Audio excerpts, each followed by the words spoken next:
आषाढ़ी यात्रा के लिए आदिशक्ति मुक्ताबाई की पालकी यात्रा आज पंडरी के लिए रवाना हो रही है।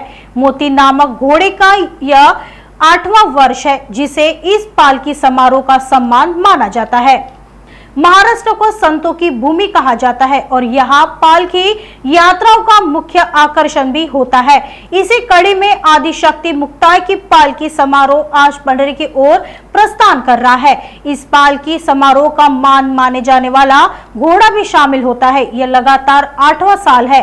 यह अश्व आषाढ़ी यात्रा तक 750 किलोमीटर की यात्रा करने वाला है। नमस्कार, माझं 8वं वर्ष आहे आणि अश्वाचं पण 8वं वर्ष आहे। याला सकाळी अलप वगैरे दिला जातो। 3 किलो तूर डाळ असतं आणि 30-35 किलोमीटरचा रन असतो रोजचा। कसा प्रवास असतो तुमचा? व्यवस्थित। किती किलोमीटर रोज प्रवास करता? रोजचं 30-35 किलोमीटरचा। आता हा किती किलोमीटरचा प्रवास आहे पायी?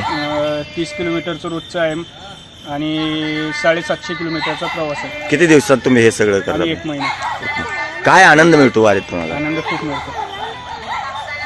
माझं कुटुंब वगैरे माळकरी आहे, मी पण माळकरी आहे। मला वारी केव्हा येते त्याची उत्सुकता लागलेली असते। खूप मजा हे होते। हा कुठल्या पद्धतीचा घोडा आहे? हा आहे काटेवाडी। नागपुर समय, गली से दिल्ली तक।